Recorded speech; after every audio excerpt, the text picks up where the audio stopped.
Olá, gente. Hoje nós vamos falar do sistema nervoso central e sistema nervoso periférico. O que vem a ser sistema nervoso central periférico? Na realidade, nós temos uma grande rede de neurônios que vão controlar todo o funcionamento do nosso corpo. Os neurônios vão se associar, formando órgãos, formando feixes, com a finalidade de integrar todo o funcionamento orgânico.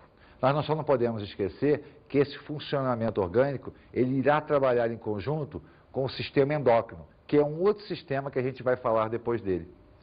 O sistema nervoso e o sistema endócrino formam o que a gente chama de sistemas integradores. Mas vamos nos preocupar hoje com o sistema nervoso. Bem, como é que o sistema nervoso nasce? Na realidade, durante a fase de desenvolvimento embrionário, um grande tubo se forma na região dorsal do embrião. Esse tubo se denomina tubo neural. O tubo neural, então, começa a sofrer dilatações na região anterior dele. Ou seja, eu tenho um tubo que na ponta vai começar a dilatar, formando inicialmente 3 grandes dilatações: o proencéfalo, o mesencéfalo e o rombencéfalo. O proencéfalo vai posteriormente dar origem ao cérebro, ao tálamo e ao hipotálamo. O mesencéfalo não sofrerá grandes alterações. E o rombencéfalo vai dar origem ao bulbo, ao cerebelo e à medula. Mas o início da medula, a parte denominada de ponte, porque a medula que a gente conhece, na realidade, vai ser o trecho do tubo neural que não sofre dilatação. Então, o sistema nervoso, ele parte de um todo, se especializando e tornando-se o mais complexo sistema dentro do nosso organismo.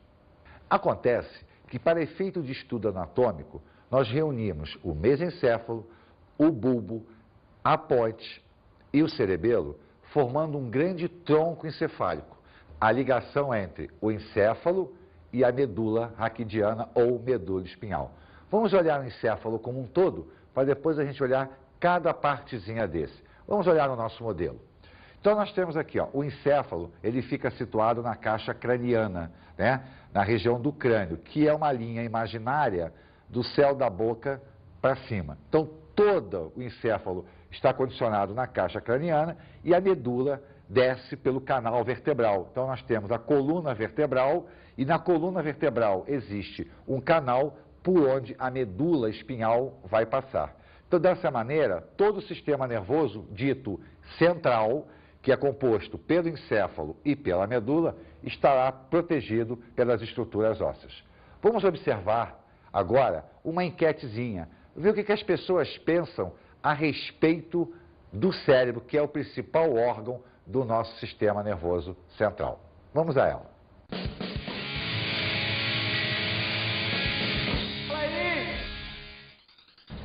Oi, pessoal, vou fazer uma perguntinha básica para vocês aqui de biologia. Vocês sabem por que chamam o cérebro de massa cinzenta? Não. Você sabe? Não. Vocês podem me falar por que o cérebro, as pessoas dizem que ele tem uma massa cinzenta? Por que chamam ele de massa cinzenta? Não faço ideia. E aí, vamos ver se esse pessoal que sabe alguma coisa sobre o cérebro humano. Qual a cor do cérebro? Bege. Vermelho. Azul. E aí, pessoal, beleza? Vocês podem dizer pra mim qual a cor do cérebro? É bege. É rosada, salmão. Não é cinza. Ele é cinza. Ah, uma que ele é cinza. E a parte interna é branca. É. Dizer o que é que faz o neurônio? Passa informação do cérebro pro resto do corpo, pra ele movimento. Você sabe dizer o que é o neurônio e qual a função do neurônio? O neurônio é para armazenar a memória, não para raciocinar. Você sabe me dizer qual a cor do cérebro? Que deve ser vermelho, sei lá. Estão com vergonha? Vem cá, vem cá.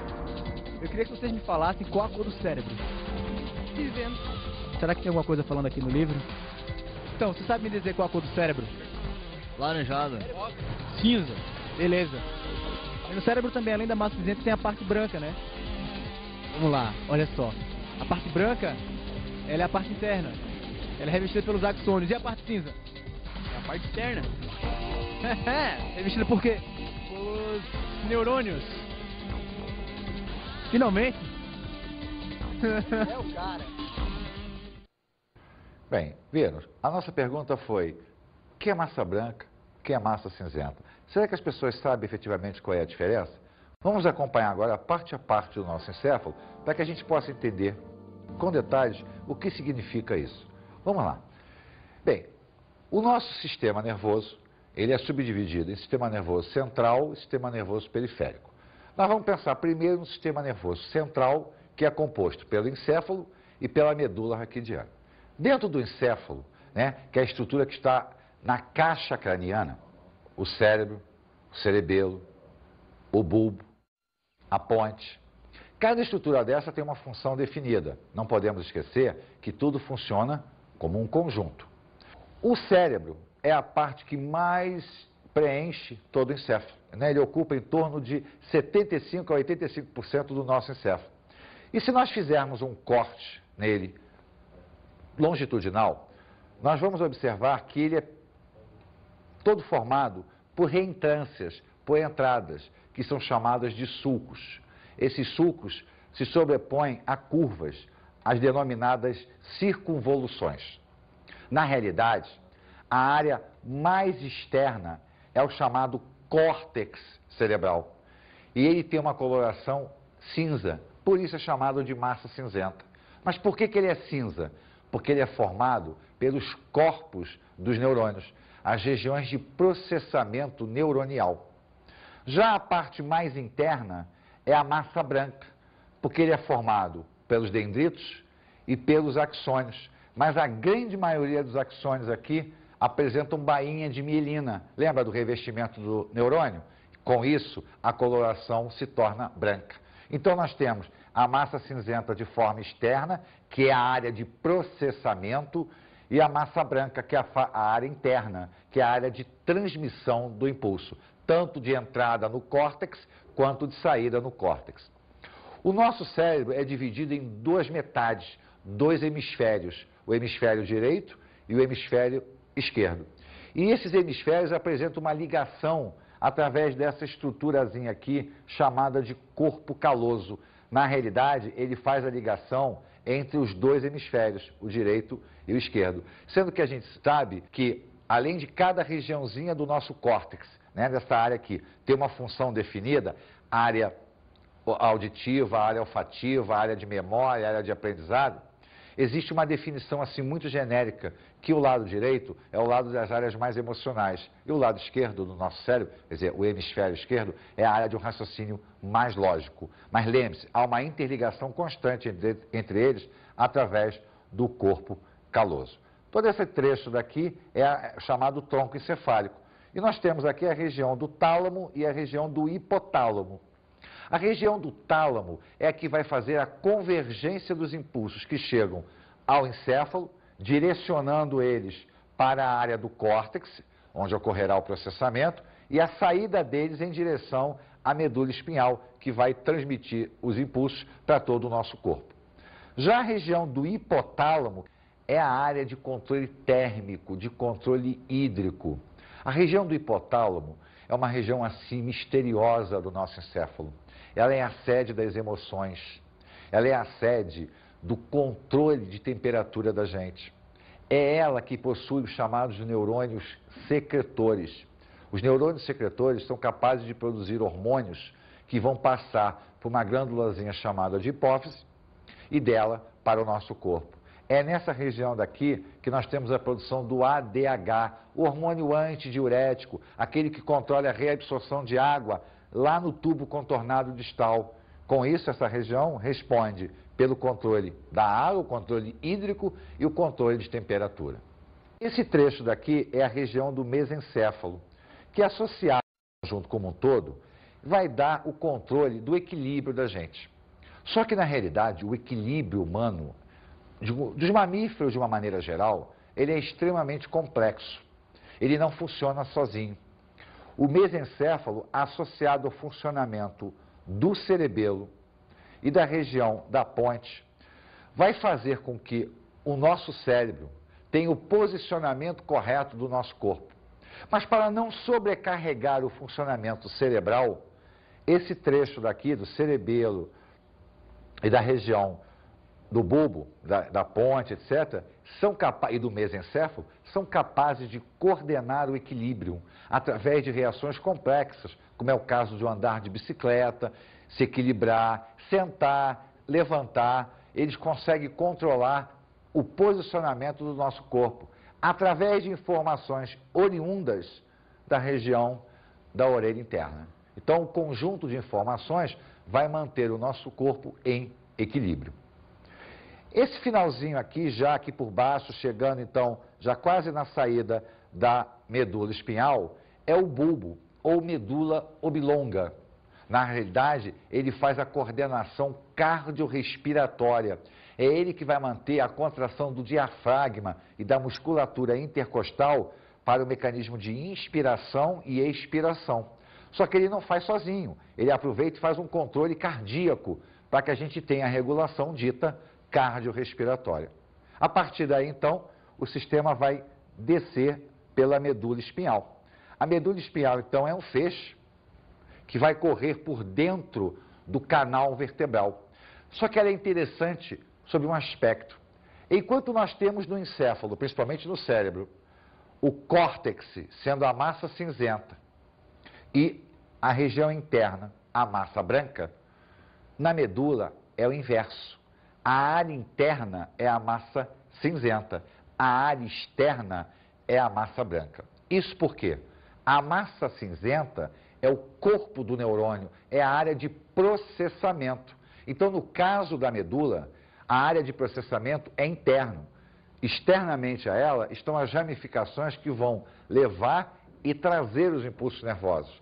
Porque a medula tem uma grande função: transmitir os impulsos do corpo para a área encefálica e levar a resposta da área encefálica para o corpo. Além disso, a medula participa e muito do chamado sistema nervoso autônomo, que é um sistema que vai controlar determinadas funções do nosso corpo sem que o cérebro, cerebelo ou qualquer outra estrutura encefálica tenha que se preocupar. Então, dessa forma, nós vimos de uma maneira bem geral o sistema nervoso central, formado pelo encéfalo e pela medula. Agora, nós vamos falar das meninges. O que são as meninges? São membranas que revestem todo o sistema nervoso central, o encéfalo e a medula espinhal. Na realidade, existem 3 meninges: a dura mater, a aracnoide e a pia mater. Vamos dar uma olhadinha em cada uma do seu posicionamento a nível encefálico, lembrando que o posicionamento que a gente vê a nível encefálico é o mesmo da medula espinhal e as funçõezinhas dela. Vamos dar uma olhadinha no nosso esquema aqui. Nós temos aqui a estrutura óssea externa que forma o nosso crânio. A primeira meninge, situada logo abaixo da estrutura óssea, é a dura mater. É a meninge mais fibrosa, a mais resistente. Ela tem uma grande concentração de colágeno. Isso porque ela está muito próxima da estrutura óssea. A meninge intermediária é a chamada aracnoide. Ela ganha esse nome porque ela tem umas expansões, uns pilares que a apoiam sobre a terceira meninge, que é a pia mater, a mais sensível, a que fica apoiada mesmo, no sistema nervoso central. Só que a aracnoide, ela é altamente vascularizada e ela irriga esses vasos sanguíneos em direção à pia mater, para nutrir a pia mater de uma maneira bem intensa, visto ser esta membrana a mais delicada, aquela que tem um contato muito íntimo com o sistema nervoso central. Só que entre a aracnoide e a pia mater existe um espaço, é o espaço subaracnoide. Esse espaço é preenchido por um líquido, o chamado líquido espinhal ou líquido cefalorraquidiano ou simplesmente licor. Esse líquido banha todo o sistema nervoso, inclusive ele é capaz de penetrar entre as reentrâncias do cérebro, entre os hemisférios. Qual é a finalidade desse líquido? É proteger o sistema nervoso central contra choques mecânicos. Isso porque qualquer traumatismo, qualquer pancada que aconteça na área óssea, as ondas de choque vão atravessar a dura mater, a aracnoide e vão encontrar um outro meio, um meio aquoso. E quando a onda de choque muda para o meio aquoso, ela reduz. ela amortece, chegando então ao sistema nervoso central de uma maneira mais tênue. Então a finalidade das meninges é justamente o quê? Proteger todo o nosso sistema nervoso central, desde o encéfalo até a medula raquidiana. Bem, nós falamos no sistema como um todo. Agora, nós vamos nos preocupar com a comunicação desse sistema com o resto do corpo com esse sistema. Vamos falar agora dos nervos. O que são nervos? Os nervos são um conjunto, são feixes de axônios ou de dendritos, revestidos por um tecido conjuntivo. Então, na realidade, você tem o corpo do neurônio e os dendritos se expandem formando feixes, ou o axônio. Só que, na realidade, o nervo não é formado por um dendrito, nem por um axônio. É um conjunto de dendritos, é um conjunto de axônio. Agora, dependendo do sentido do fluxo nervoso, esses nervos serão classificados de 3 formas. Se ele leva a informação para dentro de uma área de processamento, nós dizemos que esse nervo ele é sensitivo ou aferente.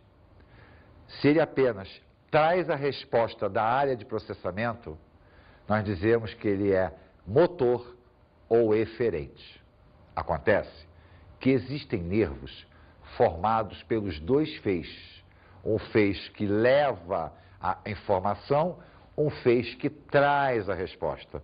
Neste caso, nós dizemos que esse nervo é um nervo misto. Agora, preste bem atenção, eles apenas estão juntos, mas cada um tem um sentido de tráfego. Lembra que o impulso nervoso não modifica o seu trajeto dentro de um neurônio. Bem, aonde nascem esses nervos? Nós temos 2 conjuntos, aqueles que nascem no encéfalo e aqueles que nascem na medula. Os que nascem no encéfalo são chamados de nervos cranianos e nós possuímos 12 pares. Os que nascem na medula são chamados de nervos espinhais ou nervos raquidianos, que nascem na medula espalhando para o corpo. São 31 pares. Bem, vamos olhar então aonde nascem os nervos cranianos, né? Eles aparecem, eles floram na base do encéfalo. Então nós temos aqui 12 pares de nervos. Vamos mostrar os mais importantes, aqueles que a gente já falou até agora, né? Esse nervo aqui, por exemplo, é o nervo visual. É ele que vai trazer a informação do cérebro para o olho, do olho para o cérebro. Há uma troca, né? Ele é um tipo de nervo misto. Então, na realidade, a imagem é captada no olho e transmitida para essa região de processamento. Esse aqui é o nervo olfativo. Esse aqui, esse pequenininho aqui, é o chamado nervo vago. Ele vai irrigar a área do sistema digestório, lá a nível estômago, intestino. Então, ele é um nervo muito importante para o nosso mecanismo digestório. Então, ó, cada raizinha dessa aqui é um nervo craniano. Então, nós vamos ter 12 pares de nervos cranianos. E ao longo da medula espinhal nascerão 31 pares. Acontece que a medula espinhal, ela participa também do sistema nervoso autônomo. Mas está lembrado que nós vimos que a medula tinha a massa cinzenta interna e a massa branca externa, ao contrário do encéfalo? Isso porque nós falamos dos nervos, que são feixes de dendritos e de axônio. E o corpo? O que o corpo do neurônio vai formar? O corpo do neurônio forma o gânglio nervoso. O gânglio nervoso é uma área de processamento fora do encéfalo. Na realidade, o encéfalo é uma grande área que vai processar todas as informações oriundas do nosso corpo. Mas espalhados pelo nosso corpo, principalmente junto a órgãos importantes, tais como fígado, intestino, coração, pâncreas e a nossa própria medula espinhal, existirão áreas menores de processamento. Essas áreas são formadas pelos corpos do neurônio e ganham o nome de gânglio nervoso. Bem, a entrada e a saída de um nervo e automaticamente o posicionamento de um gânglio nervoso na medula espinhal, ela se dá de de uma maneira que nós chamamos de raiz. A raiz de um nervo é a entrada e a saída dele na área medular, na área de processamento. Vamos observar aqui como é que eles entram e eles saem da estrutura central da medula raquidiana. Vamos lá, olha só. Nós temos aqui as vértebras que formam a nossa coluna vertebral. Nessa regiãozinha daqui, junto às asas da vértebra, nesse trecho que corre aqui, nós temos o canal vertebral. Então é por aqui que passa a medula espinhal que nasceu lá no nosso encéfalo. Essas saídas aqui são os nervos que nascem da medula. Esse trecho aqui é a chamada raiz. Então nós temos aqui, ó, uma raiz, outra raiz. Essa região daqui é a chamada de raiz dorsal ou sensitiva. É por aqui que vai entrar a área de inervação. E essa é a raiz ventral ou motora. É por onde vai sair a informação. Então a informação entra, é processada aqui, ó, na massa cinzenta, que é a área de processamento medular, e a resposta sai por aqui. Existem 31 conjuntos de nervos espinhais, ou nervos raquidianos, que vão nascer justamente nessa saída daqui, ó, nessa medula aqui. É importante a gente lembrar que eles saem, olha só, entre uma vértebra e outra. Acontece que como as vértebras são sistemas ósseos, elas possuem nesse pedaço daqui discos cartilaginosos que vai amortecer o impacto de um osso com o outro, devido à nossa postura, à nossa movimentação da coluna. Determinados desgastes, determinadas posições físicas, esforço, podem fazer com que esse disco se desloque, estoure e pressione uma inervação dessa aqui. Isso é que nós chamamos de hérnia de disco. Por isso a hérnia é tão dolorosa, por isso ela dá dificuldade motora. A raiz dorsal e a raiz ventral de um nervo é extremamente importante quando a gente olha a medula como um funcionamento do sistema nervoso autônomo. Acontece que, independente do sistema nervoso autônomo, nós nascemos com uma capacidade de defesa nata, ou seja, respostas elétricas, respostas nervosas, sem que nós precisemos pensar nisso. Esse fenômeno é chamado de um arco reflexo. Na realidade, é uma resposta de salvaguarda. Ele funciona para evitar que o nosso organismo sofra uma agressão maior do que naturalmente ela já sofreu, porque quando o ato acontece, alguma agressão já aconteceu. Um arco reflexo, então, ele pode ser dividido em simples ou composto. Depende de como a medula vai se comportar, porque é justamente a medula raquidiana que participará ativamente do processo do arco reflexo. Vamos acompanhar o nosso esqueminha aqui para que a gente possa entender o mecanismo de um arco reflexo. Um arco reflexo simples é aquele em que o estímulo vai acontecer, ele vai entrar por um nervo sensitivo, que é formado por neurônios sensitivos ou aferentes, passará pela área da medula, que compreende todo esse trecho aqui, e sairá através de um neurônio motor ou nervo motor, também denominado de eferente. Então acompanhe o trajeto comigo. O estímulo entrou, passou e saiu, indo a resposta para uma área muscular. Lembra daquela pancadinha que o médico dá no nosso joelho ou no nosso cotovelo? Isso se chama reflexo patelar. Na realidade, quando o médico bate, ele pressiona determinados gânglios, gerando um estímulo. A corrente elétrica vai atravessar todo o sistema e vai voltar no músculo. Por isso a nossa perna balança, por isso o nosso braço balança. Acontece que o nosso encéfalo não tomou conhecimento disso. Você até acha, porque você está vendo, mas a resposta elétrica foi direta. Mas em alguns momentos, ele toma consciência do fato. Ele toma através do chamado neurônio associativo. É o que nós chamamos de arco reflexo composto. Olha só, eu tenho um estímulo, o impulso vai entrar, e quando ele entra na área da medula, que corresponde a todo esse trecho, eu vou encontrar um neurônio associativo ou um neurônio de associação. Qual é a finalidade dele? É ligar o arco ao nosso sistema nervoso central, ao nosso encéfalo. A resposta vai continuar, por isso é um arco, ó. Partiu, passou e voltou. O encéfalo não precisa processar a informação para que o arco aconteça. Ele apenas vai tomar conhecimento de que o arco aconteceu. Por que que ele aconteceu? É como, por exemplo, você pega às vezes um objeto quente. Você pega um objeto quente e você solta esse objeto. Por quê? Porque ao segurar, a temperatura, o estímulo, acionou aqui as terminações nervosas para o calor, o impulso veio pelo neurônio sensitivo, passou na nossa medula, veio a resposta para o braço e a mão abriu.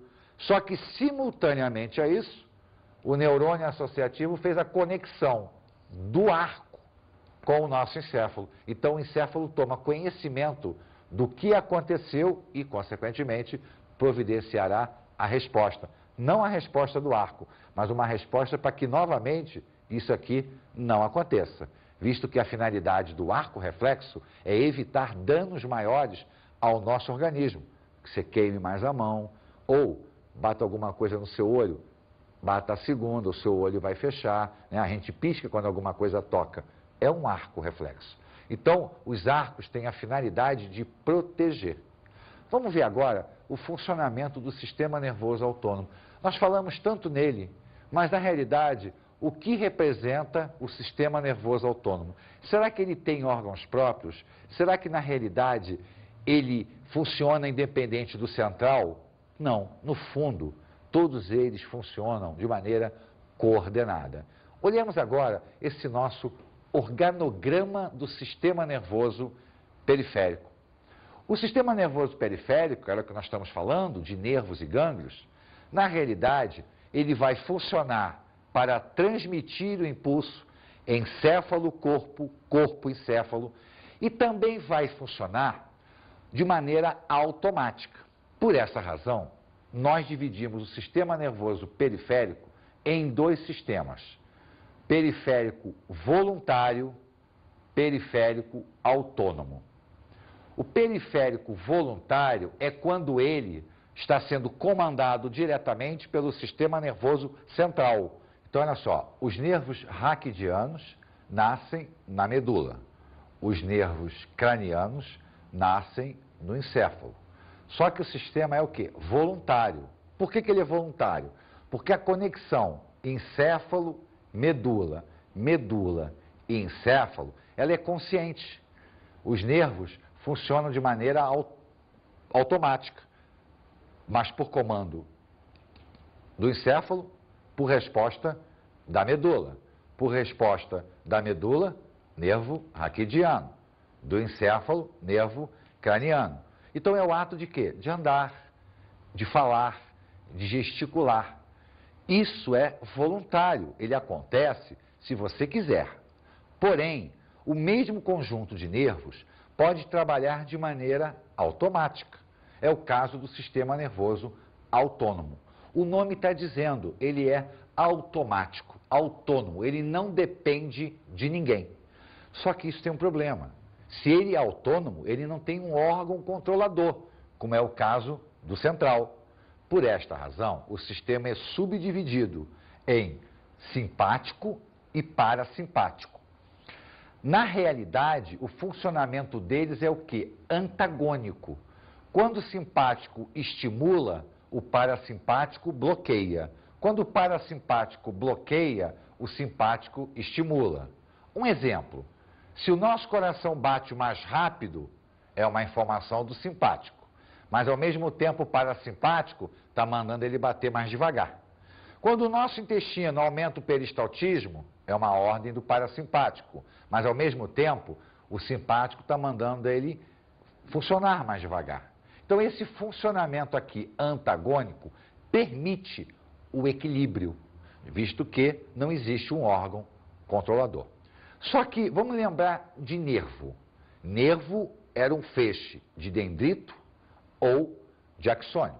Mas se eu tenho um dendrito, se eu tenho um axônio, eu tenho que ter um corpo do neurônio no meio do caminho. E esse corpo é um gânglio. Só que, ó, no sistema simpático, quer dizer, naqueles nervos que formam o sistema dito simpático, os seus gânglios vão ficar próximos da medula. Naqueles nervos que formam o parasimpático, os seus gânglios ficam próximos ou até dentro dos órgãos. Então, na realidade, o gânglio é uma área de processamento que não é encefálica, mas é importante. O autônomo tem a sua área de processamento, são os gânglios do simpático, são os gânglios do parasimpático. Esse mecanismo antagônico é que mantém a homeostase, que é o equilíbrio orgânico da gente. Mas lembra que quando nós falamos de neurônio, nós vimos que ele não se ligava a ninguém. Ele tinha um espaçozinho chamado de sinapse. E as sinapses funcionavam através dos chamados neurohormônios ou neurotransmissores. O sistema simpático e o sistema parasimpático, ele possui neurotransmissores próprios. O simpático, o mais importante neurotransmissor é a adrenalina ou noradrenalina. E o parasimpático é a acetilcolina. Então, os nervos que formam o sistema parasimpático, eles têm como comum o seu neurotransmissor, que é a acetilcolina. Os nervos que formam o sistema simpático têm o seu comum, que é a adrenalina ou noradrenalina, também conhecida nos meios médicos como epinefrina. Então, o sistema nervoso periférico, ele não é basicamente um conjunto de nervos. Na realidade, ele é uma grande e complexa rede nervosa que interagem a nível encefálico e orgânico. Depois de toda essa observação a nível anatômico e muito pouco fisiológico do sistema nervoso, vamos escutar o depoimento de um neurologista. A dor de cabeça. Existem dois tipos de dor de cabeça que nós classificamos em primária e secundária. Primária é aquela dor de cabeça que não tem origem numa doença séria, por exemplo, um tumor cerebral. O indivíduo que me procura aqui com uma dor de cabeça, eu primeiro tenho que saber se essa dor de cabeça é primária ou secundária. A causa, tipo tumor, tipo infecção, tipo abscesso cerebral, tem uma série de outras dores de cabeça que nós temos na clínica privada e no hospital diariamente, que são as famosas enxaqueca. O que é enxaqueca? Enxaqueca é uma dor de cabeça que tem uma tendência familiar, não chega a ser hereditária, porque não segue as leis de Mendel, mas muitos membros de uma mesma família têm enxaqueca. Às vezes são de difícil cura. Está diretamente ligado à situação da pessoa. Pessoas que têm dificuldades de todas as formas, situacional, econômica, familiar, etc., são mais propícios a essa dor de cabeça. Mas existem outros distúrbios do sistema nervoso. Mal de Alzheimer, Parkinson, esclerose múltipla, que é a destruição da bainha de mielina, demência. Todas essas doenças, todos esses distúrbios são provocados por falhas genéticas, ou já de forma hereditária, ou aquelas adquiridas ao longo da nossa vida. Lamentavelmente, isso é uma situação muito comum dentro da espécie humana. Vamos agora às nossas dicas de estudo.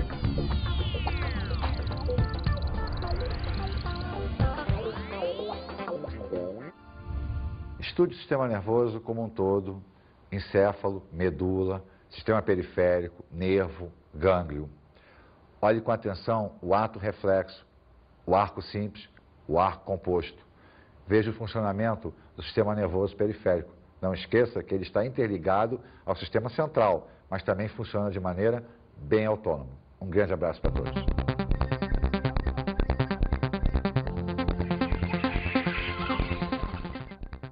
Na aula de hoje, estudamos o sistema nervoso central e periférico. Vimos o desenvolvimento embrionário, a formação básica do sistema nervoso central, posteriormente periférico, vimos o arco reflexo simples e composto, vimos o organograma do sistema nervoso, tá? A maneira da formação do simpático, do parasimpático, vimos o mecanismo de formação de todo o nosso sistema nervoso central. Bons estudos!